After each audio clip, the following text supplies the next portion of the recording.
Depuis son accession au pouvoir, le PASTEF semble animé par une seule obsession, noircir le bilan érogeux du régime précédent et discréditer le président Macky Sall, son parti et sa gouvernance. Les accusations de maquillage des chiffres soulevées ces derniers temps s'inscrivent parfaitement dans cette sillage de diabolisation systématique.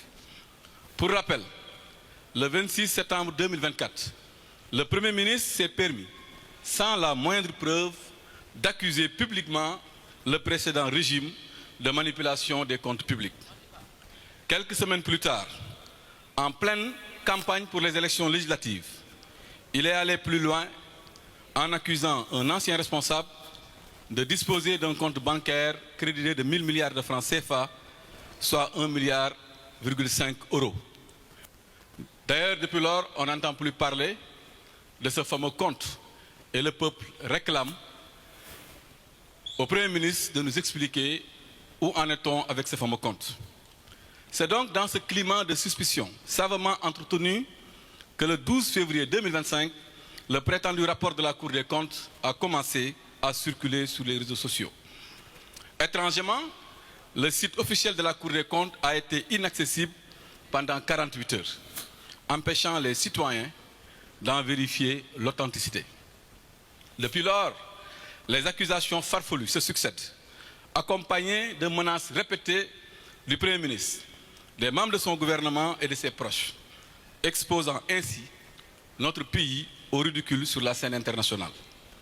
Lors de notre conférence de presse tenue ici, le 13 février dernier, nous avions démontré que ce rapport, ou ce prétendu rapport, dans sa forme comme dans son fond, était biaisé, partiel, politiquement orienté et probablement rédigé sur commande directe du pouvoir en place.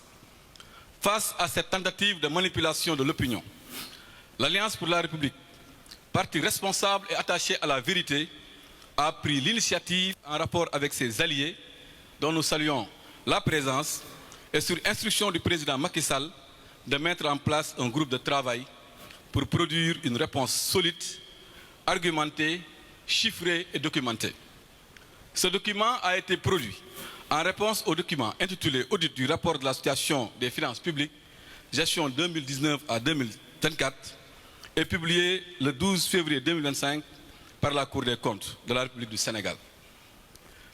Ce document, qui, comme je l'ai dit tout à l'heure, peut être assimilé à un contre-rapport du prétendu rapport de la Cour des comptes, est rédigé aussi bien en version anglaise, mais aussi en version française, et sera aussi sans doute traduit dans toutes les langues nationales. Ce document comprend 4 parties. Le rappel des faits, l'analyse aussi bien de la forme, de la procédure et du fond du prétendu rapport, avant donc de faire une conclusion et d'y annexer des documents que nous avons à notre disposition.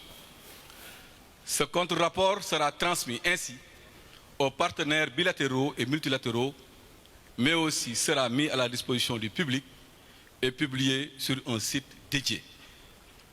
Au-delà des éléments déjà exposés lors du point de presse du 13 février 2025, je m'en vais alors vous présenter les grandes lignes. Les nouveaux faits contenus dans le rapport et qui confirment la supercherie orchestrée avec la complicité active, non pas de la Cour des comptes, mais de la Chambre des affaires budgétaires et financières. Mais avant toute chose, nous tenons à faire quelques précisions sur la production du rapport. Il est important de signaler que la Cour des comptes établit son rapport sur la base de celui présenté par le gouvernement. En réalité, comme d'ailleurs l'a rappelé le premier président de la Cour des comptes, et contrairement à ce que les autres ont voulu faire croire au peuple sénégalais et à l'opinion internationale, la Cour des comptes n'audite pas en l'espèce les comptes publics, mais établit un rapport sur celui présenté par le gouvernement.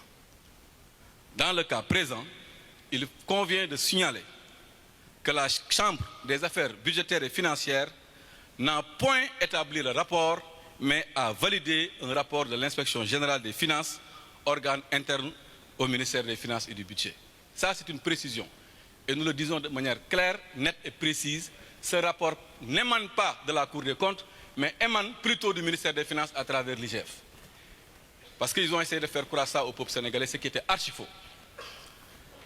Mais au-delà, il est important aussi de rappeler que la procédure qui a été adoptée a été viciée dès le départ.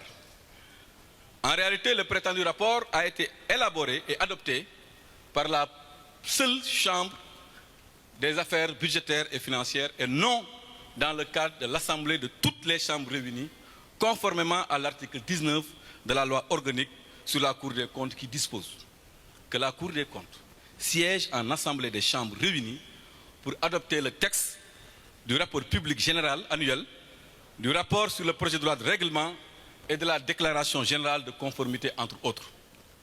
Autrement dit, la Cour des comptes ne s'est pas réunie, toute chambre réunie. Excusez de la répétition. Donc à ce propos, attendu que le rapport sur la situation des finances publiques peut être considéré comme une synthèse des rapports annuels, son adoption dans les principes devrait au moins faire l'objet d'une séance en assemblée des chambres réunies. Madame, les chambres bi def ci olof dafa liggéeyu l'ensemble des chambres réunies, moo tax ñun on conteste ce rapport. De même, il est important de préciser que des informations crédibles confirment une procédure d'audit viciée et tendancieuse, non seulement au niveau de l'IGF, mais aussi au niveau de la Cour des comptes, avec comme seul objectif de jeter le discrédit sur la gestion 2019-2024, cette belle gestion du président Macky Sall, marquée par les belles réalisations que nous tous nous avons vues. Nous avons en notre possession des informations crédibles qui créditent la thèse selon laquelle, au sein même de la Cour des comptes, un malaise s'est installé sur les conditions d'élaboration du présent du rapport, qui sans doute violent les dispositions légales et vont dans le sens d'une grossière manipulation. Ainsi, des manquements graves qui ont accompagné la production de ce rapport remettent fondamentalement en cause son authenticité et sa crédibilité et montrent l'étendue de la supercherie. Nous le savons aujourd'hui.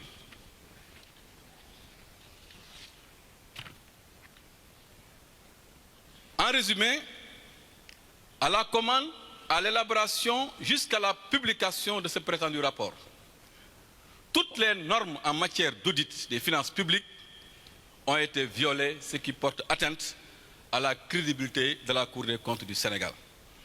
Dans ce cadre, une commission d'enquête parlementaire serait à même d'éclairer davantage la lanterne des Sénégalais et des partenaires et nous nous tenons disponibles pour accompagner une telle initiative.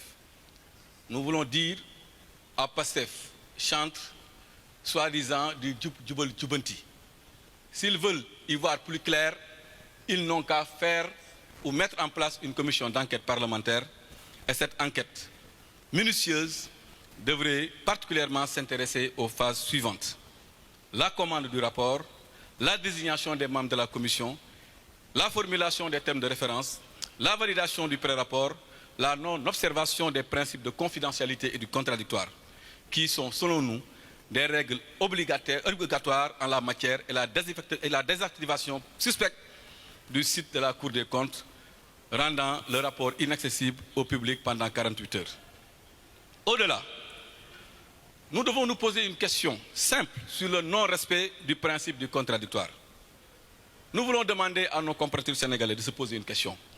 Comment un rapport aussi important concernant la gestion des affaires budgétaires et financières de notre pays sur les 5 dernières années, comment ce rapport a pu être établi et publié sans que les personnes et administrations concernées n'aient reçu la moindre notification leur permettant d'apporter leurs observations, voire leurs contestations? C'est une question fondamentale, une question de principe qu'on se pose. C'est une question de légalité, c'est une question de droit qu'on doit se poser. Comment c'est possible de faire un rapport sans pour autant donner l'opportunité à ceux qui étaient là de pouvoir se justifier, au moins pour apporter des éléments de réponse par rapport aux éléments d'information contenus dans le rapport? Nous nous posons des questions très simples. Depuis quand un rapport d'audit est établi exclusivement à charge comme un procès en inquisition? En vérité, tout au long du processus, le rapport produit par les services de l'IGF et la certification n'ont dans aucune de leurs étapes, respecté le principe du contradictoire en violation flagrante de la réglementation en vigueur, notamment l'article 64 de la loi organique du 27 décembre 2012 sur la Cour des comptes. Interpellé à ce sujet, parce que vous allez me dire qu'effectivement le président de la Cour des comptes s'est exprimé à ce sujet, le président de la Cour des comptes a informé que le respect du contradictoire par le ministère des Finances ne relevait pas de ses attributions et incombait aux responsables du ministère. Donc là, on se veut très clair, nous n'avons pas de grief particulier par rapport à la Cour des comptes, parce que la Cour des comptes a fait son travail, son interlocuteur c'était le ministère des Finances, mais charge au ministère des Finances de pouvoir donner la parole aux anciens du régime pour qu'ils puissent expliquer et donner leur avis par rapport à ça. Le ministère des Finances, exécutant probablement la commande de PASTEF et de son régime, a refusé délibérément de donner la parole aux anciens dignitaires du régime, ce qui est contraire à l'esprit de la loi et ce que nous condamnons et qui nous fait dire que ce rapport de la Cour des comptes n'a aucune crédibilité à nos yeux. Il convient d'attirer d'ailleurs instamment l'attention du Fonds monétaire international et tous les partenaires sur cette question fondamentale et exiger que le gouvernement du Sénégal y apporte une réponse claire et précise. Par ailleurs, il faut noter que deux versions, nous disons très clairement, deux versions du prétendu rapport circulent depuis lors dans le pays. Nous tous, nous l'avons vu. Les gens n'en parlent pas, mais c'est ça la réalité. Sur Internet, nous avons vu deux rapports qui circulent. L'un qui est signé et l'autre qui n'est pas signé. Et nous pensons qu'un rapport signé est plus crédible qu'un rapport qui n'est pas signé. Mais il est important que vous soyez entretenus sur le contenu du rapport qui a été signé. Donc pour dire que dans la version dite provisoire, ne figure guère les données relatives à la dette bancaire. Alors que cette histoire de dette bancaire-là, qu'on nous parle de 2000 milliards, ne figure pas dans le rapport qui a été signé. Car la Cour des comptes, dans ce rapport signé, elle-même a avoué n'avoir pas les moyens matériels de tracer les opérations de remboursement. C'est pourquoi nous disions qu'ils ont mélangé les opérations de trésorerie avec les opérations de dette. Dans la version définitive, ce qu'ils ont mis sur Internet et qui n'a pas de signature, les montants, curieusement, apparaissent avec comme désignation dette bancaire hors cadrage ou dette cachée. Mais compte tenu des montants en question et des interrogations et commentaires soulevés, la Cour des comptes a l'obligation et le devoir de communiquer pour expliquer comment elle a remplacé le terme opération de trésorerie par dette bancaire hors cadrage. Ça, c'est une question de droit et nous prenons la balle au rebond parce que c'est le premier président de la Cour des comptes qui dit lui-même qu'ils sont prêts à communiquer avec les populations. Donc nous leur donnons des pistes de communication. Ils n'ont qu'à nous expliquer ce qui se passe entre ces deux rapports. Maintenant, à propos de la saisine du Fonds monétaire international par l'APR, parce que vous tous, vous avez vu ces derniers temps, on avait informé que l'APR avait saisi le Fonds monétaire international. Il faut qu'on vous explique le principe. Pourquoi nous avions saisi le Fonds monétaire international? En tant que responsable, notre saisine du Fonds monétaire international, il faut que vous le sachiez, n'avait nullement pour but de salir le gouvernement en place, mais visait plutôt à apporter des réponses rigoureuses, chiffrées et argumentées face à des accusations infondées.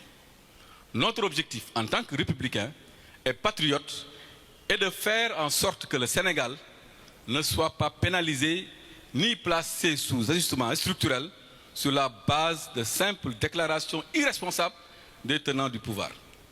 Les réponses claires, précises, étayées, chiffrées, documentées, fournies par notre parti en rapport avec ses alliés, ainsi que le sérieux de notre démarche vis-à-vis du FMI, ont permis de démontrer que les accusations portées relevaient d'une simple manœuvre politicienne.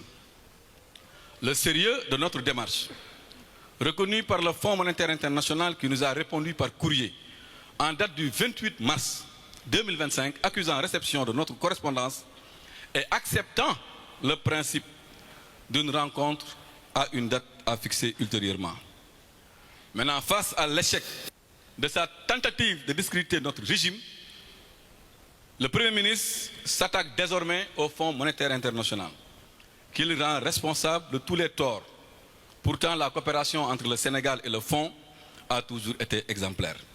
Les pressions, par ailleurs, exercées actuellement contre le Fonds monétaire international, ainsi, afin qu'il renonce à nous rencontrer, renseignent à suffisance sur l'état d'esprit de nos gouvernements. Mais qui a peur d'une rencontre entre nous et le FMI? Qui a peur de cette rencontre? Et pourquoi ils ont peur de cette rencontre? Ils n'ont qu'à nous laisser voir le FMI. Et le FMI sera édifié sur la supercherie, sera édifié sur les mensonges, sur les intoxications portées par ce nouveau gouvernement.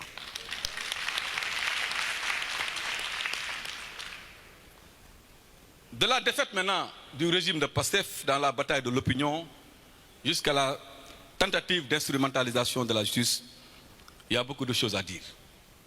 Le parti PASTEF a tenté de mobiliser l'opinion publique autour du prétendu rapport allant jusqu'à lancer un appel à une marche nationale pour exiger la mise en accusation du président Macky Sall.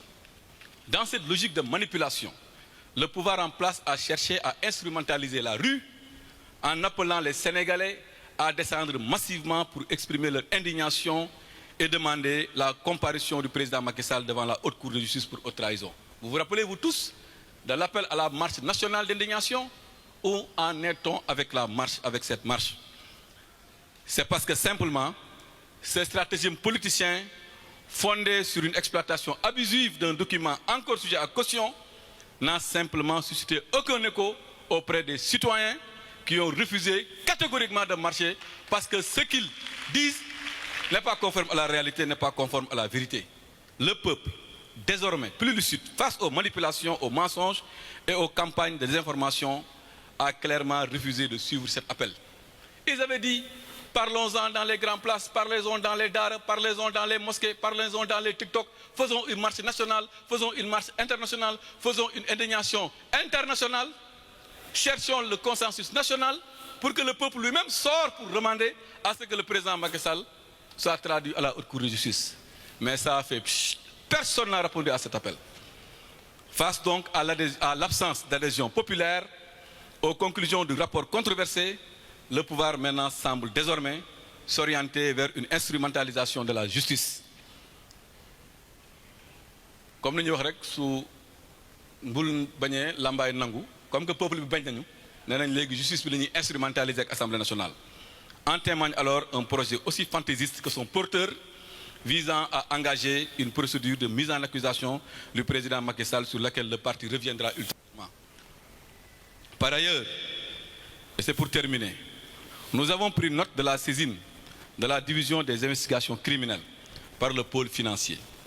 À ce titre, nous interpellons la Cour des comptes afin qu'elle éclaire l'opinion publique sur la portée réelle et le contenu du référé transmis au ministère de la Justice, afin d'éviter toute tentative de manipulation ou de récupération politique des faits prétendument incriminés. D'autant plus que le pôle financier, déjà saisi, n'a pas pour compétence d'entendre les anciens ministres. La Cour des comptes a-t-il cité des noms dans son référé? C'est une question fondamentale qu'on pose à la Cour des comptes et nous demandons au président de la Cour des comptes, qui a montré sa disponibilité à mieux communiquer avec les Sénégalais. Nous voulons qu'il sorte, qu'il parle avec les Sénégalais, qu'il nous dise, est-ce que dans son référé, transmis au ministère de la Justice, figurent des noms? Nous savons qu'il n'y a pas de nom. Et le pouvoir actuel veut donner des noms, ce que nous allons refuser. Cette tentative d'instrumentalisation du rapport de la Cour des comptes, de notre point de vue, ne vise pas seulement à s'acharner contre le régime précédent. Elle porte également atteinte à la crédibilité de l'État en s'en prenant injustement à ses serviteurs, notamment les fonctionnaires qui restent les garants de la continuité républicaine au-delà des alternances politiques. Mais ça, c'est peine perdue, car nous, APR et alliés, nous ferons face et Inch'Allah, nous vaincrons.